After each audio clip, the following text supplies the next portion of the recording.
ओम प्रकाश जी पलिहरे के बैनर हैं और उनके पैरों में लाइफ बॉय साबुन चपक गया है। हम 1100 पार्टी बदलेंगे लेकिन भाजपा के खिलाफ ही रहेंगे।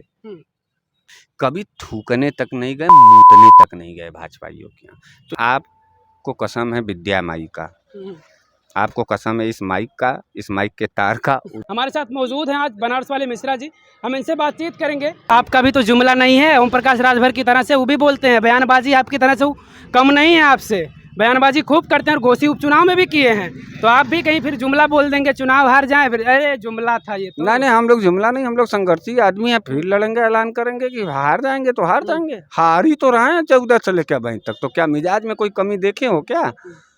कहीं टूटते हुए देखे हो? जुमला नहीं लड़ते हुए देखा है, लड़ते हुए देखा है पत्रकार, और लड़ते हुए देखते रह जाओगे इन कायरों के खिलाफ, इन गद्दारों के खिलाफ। जरा सा भी नहीं डरने की जरूरत है, सीधे क्रांति की बिगुल फूकेंगे और इनको तो दौड़ा करके हम लोग भगा देंगे यार, कोई दिक्कत नहीं है।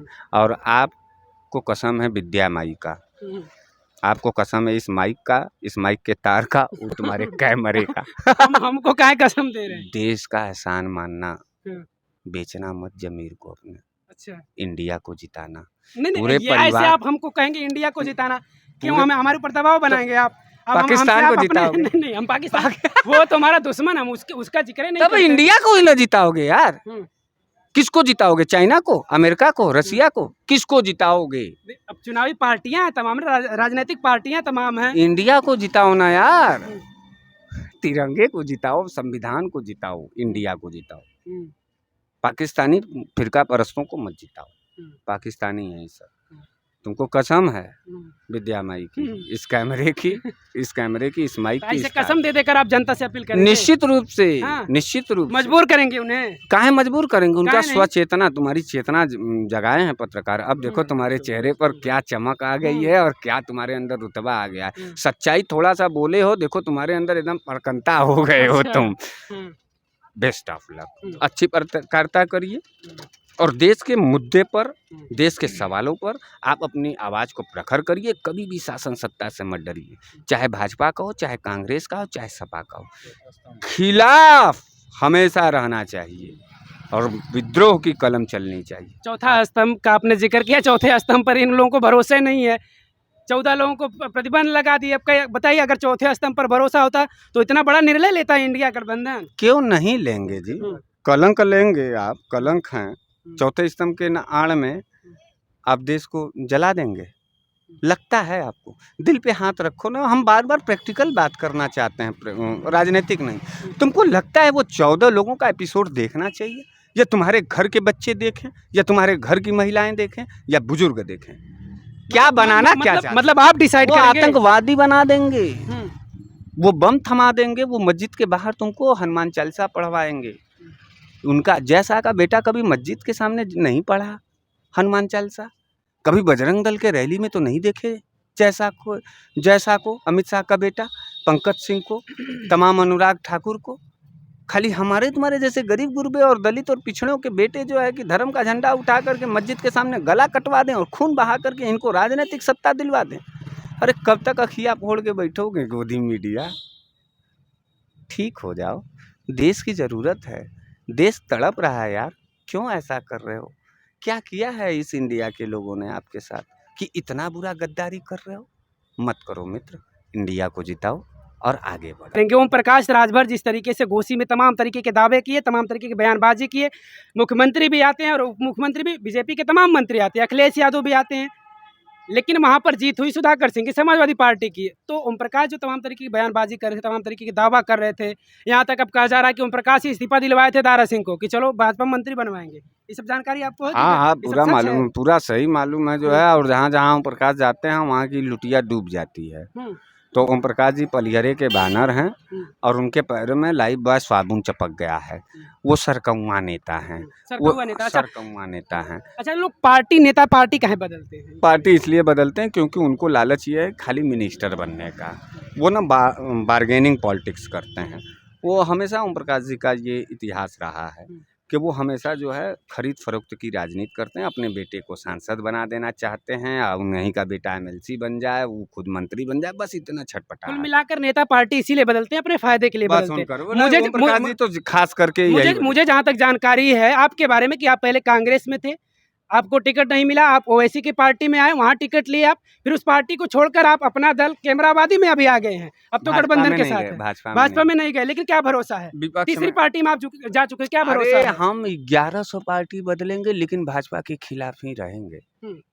हम लोगों का विपक्ष का एक घर है, उसमें कमरे अलग अलग हैं, इस कमरे से उस कमरे चले गए। देश बेचने वालों के साथ तो नहीं ना गए। देश की गद्दारी, इतना साल हो गया विपक्ष में काम करते, 9 साल से हैं, कभी थूकने तक नहीं गए, मूतने तक नहीं गए भाजपाइयों के यहाँ। तो इतना तो गर्व है ना गुरु कि पैसे और पद के लिए। वो भी कहते थे असली बाप के औलाद नहीं, हम नहीं जाएंगे। नहीं, उनके बाप का नाम उनको खुद नहीं मालूम है, तो हम कहाँ माई बाप का बात करें। हम ये सब बात नहीं करते हैं। हमारा बाप एक ही है, हमारी माँ एक है, हम ओरिजिनल डीएनए वाले ब्राह्मण पुत्र हैं। वो पूछें, वो तो कह रहे थे कि हम अपने बाप के औलाद नहीं होंगे, सफाई वापस न भेज दें।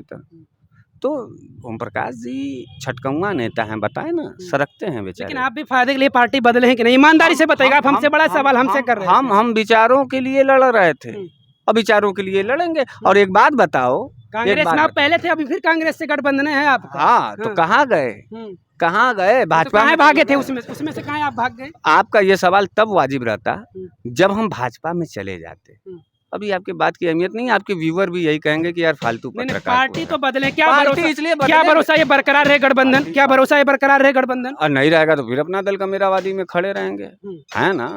और एक बात हम बताएं, हम घर से बाहर निकलते हैं ना तो किसी पार्टी का गुलाम बनने के लिए नहीं निकलते हैं, पूरा संदेश दे रहे हैं विपक्षी दलों को। और हमारे जैसे जो भी नेता निकल रहे हैं, घरों से जब बाहर निकलते हैं ना तो त्याग करते हैं, अपने लाइफ को लगाते हैं। तो हमारी हिस्सेदारी तय, और जो नेता अपने लिए खुद स्वयं आवाज़ नहीं उठा पाएगा वो जनता के लिए कभी नहीं उठा पाएगा। तो हमने संदेश दिया अपने उम्र के नौजवानों को जो राजनीति में थे कि उनको कि सीधे सीधे अपने स्वाभिमान और अपने अपमान का बदला कहीं गुलाम बन करके मत रहना। इसलिए पार्टी बदल रहा हूँ और विपक्ष में ही रह रहा हूँ, कभी सत्ता पक्ष में नहीं गया हूँ। विपक्ष की सरकार आ जाएगी तो फिर आप हमको सड़क करके देखेंगे कि हम फिर वही सड़क पर आएंगे। कि आज तक मैं सत्ता की राजनीति 22 साल में कभी नहीं किया।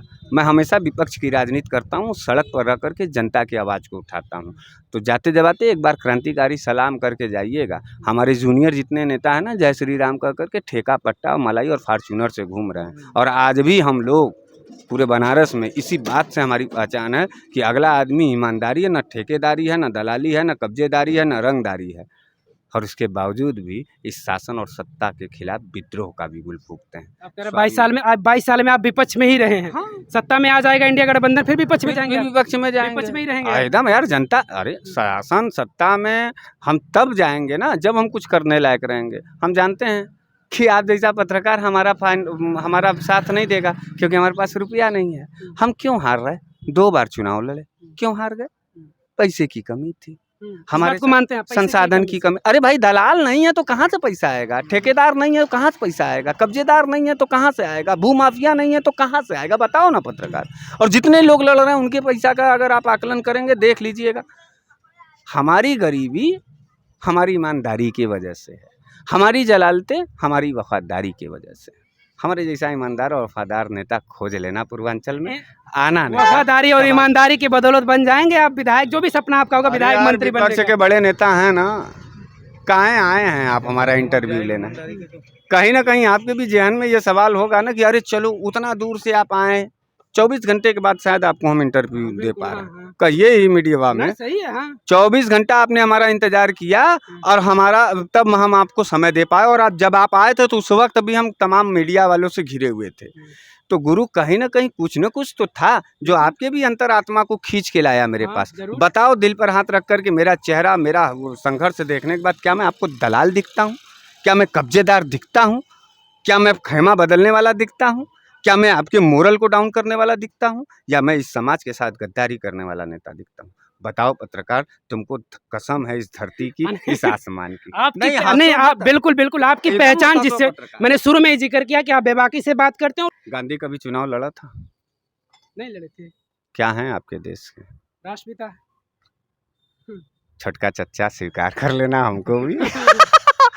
नहीं बनेंगे एमपी एमएलए, लेकिन विरासत और संघर्ष की इतनी लंबी लकीर खींच जाएंगे कि आने वाले नस्ल उसको जब इतिहास में पढ़ेगी तो उसको गर्व महसूस होगा कि हमारे देश में बनारस वाले मिश्रा जैसा एक समानवादी विचारधारा का था, ना जो कभी जातिवादी था, ना वो धार्मिकवादी था। वो था तो इंसानवादी था और इंडियावादी था। आई लव यू पत्रकार।